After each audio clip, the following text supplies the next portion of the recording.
So far, we have already covered the basics of working with types.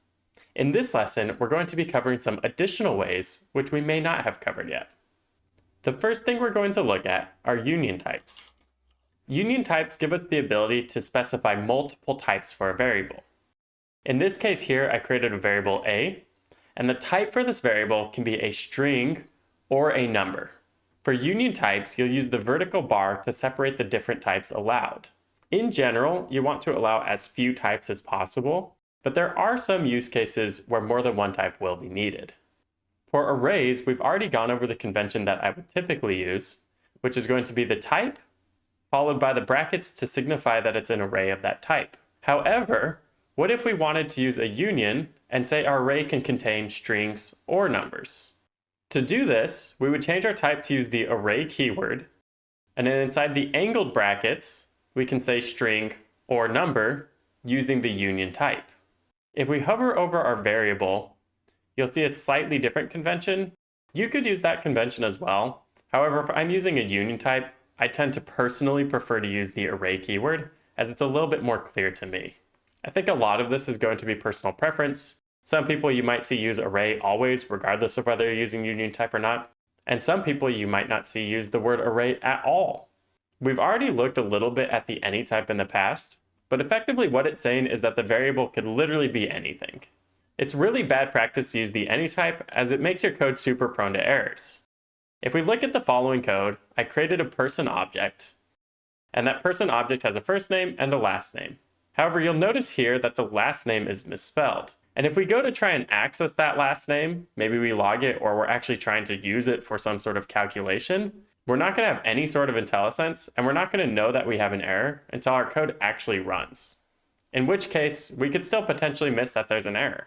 To show this, I ran the code, and we do get undefined printed to the console because we have last name spelled different here than it was defined on the object.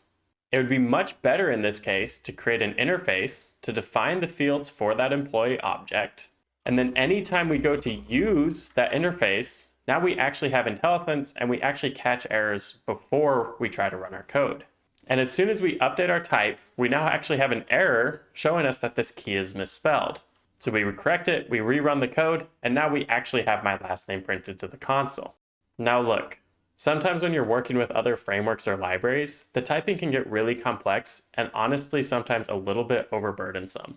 Now in these situations, I have on occasion used the any type, but you should avoid it as much as possible. With the optional type, we can specify parameters or fields as being not required.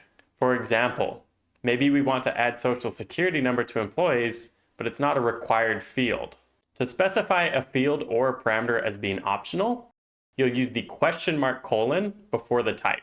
And if we hover over this property, we'll actually see that the type defined is string or undefined. So this is kind of just a shorthand for doing a union between your type and undefined. So now if we look back to our object, it's not complaining at us because we don't have a social security number field. However, we do have the ability to add that field now. Now, obviously, I'm not going to add my actual social security number, but we can add that field if we want. Lastly, we're going to look at the partial type. What the partial type does is effectively it takes another type and it sets every single property to be optional. One practical use case for this would be updating objects where we maybe want to update some fields, but not other fields. To use the partial type, we'll use the partial keyword, and then we'll provide it with the type that we want to make partial. Now in here, this is perfectly acceptable code as an empty object has not violated any constraints. If we go inside of our object and then do Control Space to bring up IntelliSense, we now see suggestions for all three properties that we can add. Notice also that the end of those property names is all a question mark to denote that all of the properties are optional and not required. So perhaps I want to change my first name, and we'll just change my first name to the letter B. Now to apply these updates, we could do it in an immutable way, similar to what we've done in the past. We can say updated person equals. We can use the spread operator to populate the object with the initial values.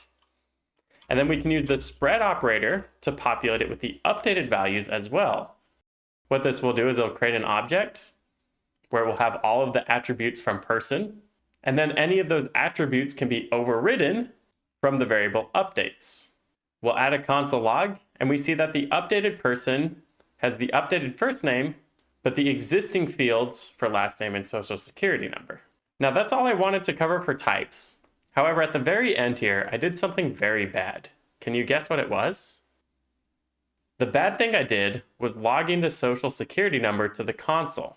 Not only should you never store social security numbers or sensitive data in plain text, but you should be extremely cautious of ever logging them to the console. When running applications in production, no developer is actually sitting there and watching the console. So what happens is the application will log all of the console statements to a file and save that file. In a lot of the largest data breaches, the issue that went wrong is sensitive information was being logged to the console, and then those logs were treated in a less secure way, and they were leaked, and all of that sensitive information was leaked.